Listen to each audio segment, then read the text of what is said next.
خیرپور کے نواب میر علی نواز اور لاہور کے ہیرا منڈی کی مشہور گائیکا بالی اقبال بیگم عرف بالی کہتے ہیں کہ اس کا آواز اتنا خوبصورت تھا کہ جو کوئی بھی ایک بار بالی کا آواز سن لیتا تو پھر وہ اس کے آواز کا بالکل بھی اسیر ہو جایا کرتا تھا۔ ان دنوں خیرپور کے نواب میر امام بخش کے بیٹے میر علی نواز لاہور کے ایک کالج میں زیر تعلیم تھے۔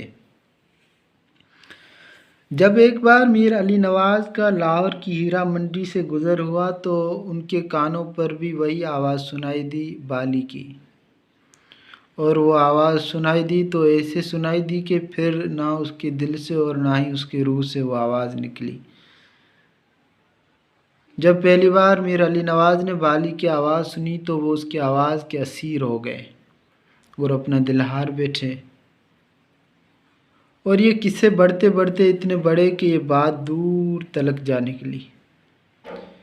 یہ بات بڑھتے بڑھتے جب خیرپور کے نواب میر امام بخش تک پہنچی تو میر امام بخش نے اپنے بیٹے کو کالج سے چھڑا کر واپس بلانے کا فیصلہ کر لیا۔ لیکن میر علی نواز جب لاہور چھوڑ کر واپس خیرپور پہنچے تو میر علی نواز وہ میر علی نواز نہیں تھے جو یہاں سے گئے تھے، کیونکہ اب میر علی نواز کا دل اور روح ہیرا منڈی میں کہیں بالی کے پاس ہی رہ گیا تھا۔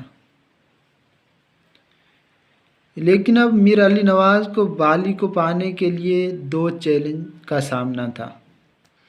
ایک چیلنج یہ تھا کہ بالی کے جو مائٹ ہیں وہ بھی اس شادی کے لیے نہیں مان رہے، دوسرا یہ کہ جو میر امام بخش ہیں وہ بھی نہیں مان رہے تھے۔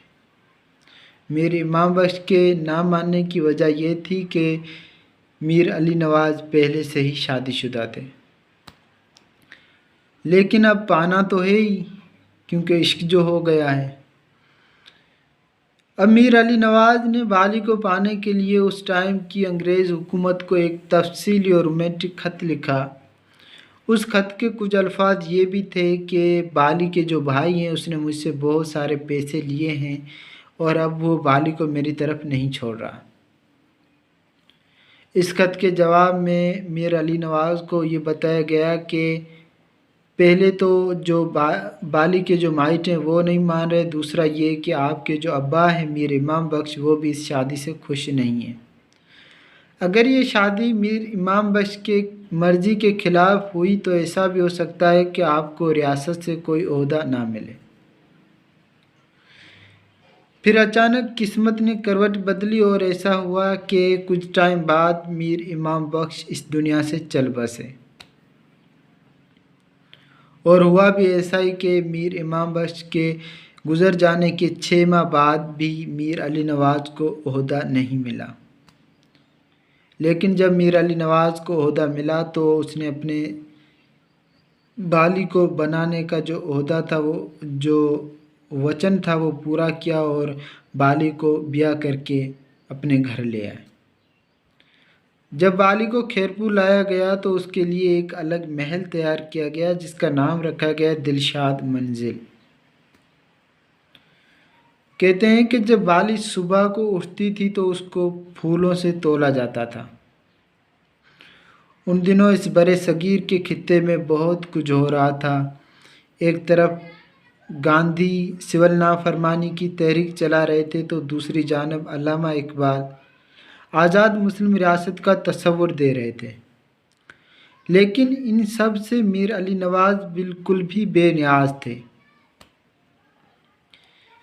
کہتے ہیں کہ ان شادی کے بیچ میں بالی کے اتنے نخرے بڑھنے لگے تھے کہ میر علی نواز ان نخروں کی وجہ سے بالی سے بھی کچھ دور دور ہونے لگے تھے۔ ایک دن کہتے ہیں کہ بالی میر علی نواز سے روٹھ کر وہ لاہور چلی گئی۔ میر علی نواز نے بالی کو منانے کے لیے خیرپور کے تمام جو بڑے بڑے لوگ تھے ان کو اکٹھا کیا اور ایک پوری ٹرین بک کرا کے بالی کو منانے کے لیے لاہور پہنچے، لیکن بالی شاید پھر بھی نہیں مانی۔ میر علی نواز واپس اپنے گھر خیرپور پہنچے اور پھر اس نے صحرا کا رخ کر لیا، یہ صحرا وہ جگہ تھی جہاں پر بالی کو آنا بالکل منع تھا۔ شادی کے 10 سال بعد میر علی نواز اس دنیا سے بھی چل بسے، اور بدقسمت کی بات یہ ہے کہ بالی نے میر علی نواز کے آخری ایام میں اس کا منہ بھی نہیں دیکھا، اور پھر بالی بھی اپنے شہزادے کو یاد کرتے کرتے اس دنیا سے چل بسی۔ کہتے ہیں نا کہ جگہ جی لگانے کی دنیا نہیں ہے، جگہ جی لگانے کی دنیا نہیں ہے، یہ عبرت کی جا ہے تماشا نہیں۔